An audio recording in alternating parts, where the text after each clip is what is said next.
I think Kenya is sinking. If these allegations by one Rigathi Gachagua is something to go by, I believe Kenya is sinking. If these allegations, this Gachagua'S bombshell on Ruto's alleged secret banks and trillions in loot is true, then I think Kenya is going the wrong direction. Gachagua delivered a shocking bombshell during Obina show, and Kenyans online on Twitter have been asking themselves, what kind of a president do we have? Now, folks, welcome back to Dr. Politica. I hope you're doing well, wherever you are. Now, my name is Peter Ogutu. Here we decode power and dissect Kenya. Now, remember very well, Gachagua is a man who is on a mission, and his main mission is to make sure that Ruto is a one-term president. Actually, he's been saying that Ruto should be a one-term president. And now, what did Gachagua say exactly? He claims Ruto has bought banks to launder stolen money. Hey, buying a bank just to launder stolen money, suggesting a massive financial cover. Ruto cannot, take his money to a national bank or ABSA, but he bought his own bank. And this bank, Gachagua says that he's going to expose it in due course. And this bank's main agenda is to store money for Ruto. Loot the economy, loot every institution, then put money in that bank for so that no one can easily, identify or kugundua kwamba hii pesa iko hapa. Now, the 4 trillion claims, 4 trillion, you know what 4 trillion is? 4 trillion is like taking 1 billion 1,000 times.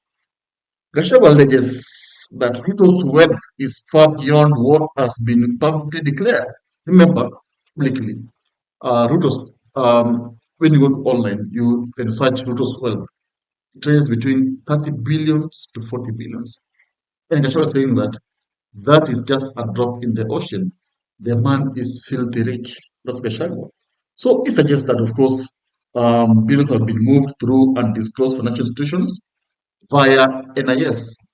Hey, Gachagua claims Ruto is using Ludi Haji to siphon money from institutions to status and carry them in bags. This is a very shocking claim. And I tell you what, this is something that I think Kenya should investigate.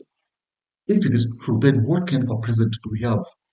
Yeah, how do you look? What money is enough? How much is enough? Yeah, how much is enough? If someone's already a billionaire, then you loot such an amount of money.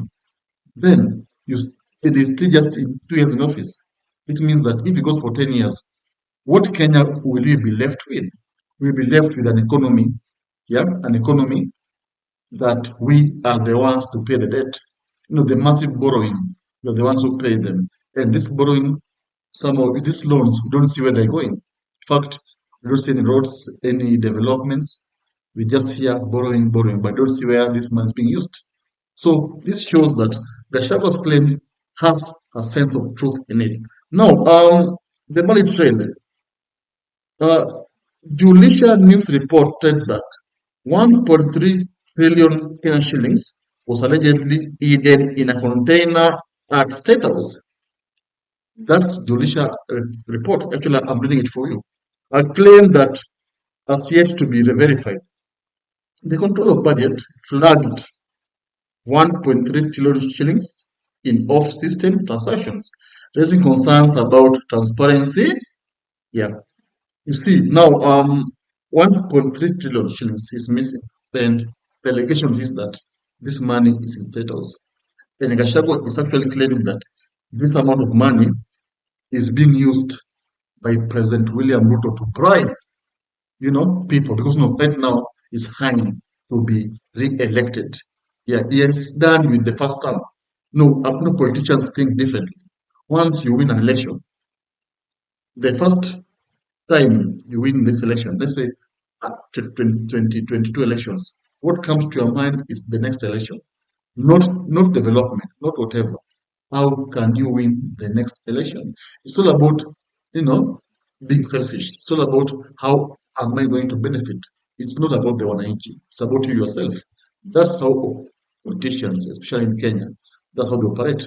And now, this amount of money is allegedly being used to bribe people, leaders. If Gachagua says that even Raila Odinga was bribed with this money, so do you think it's true? Do you think Raila can take bribe? That's what I leave it to you. But this money is missing. And that explains why the economy is deteriorated. The economy is just doomed. And Kenyans right now hardly put food on the table. And this is a proof that Gachagua is not just talking. Gachagua knows more than we know. And he's saying that he will be giving Kenyans bit by bit information regarding what's happening in Ruto's government. So we as Kenyans, we have to wait and hear. But the question is, if allegations, if they are true, then who do you think Ruto is? Like, what is enough? What amount is enough? What kind of a president do you have if such an amount of money can just get lost? No trail, no nothing. Yeah? Tell me in the comment section. But that's how it is.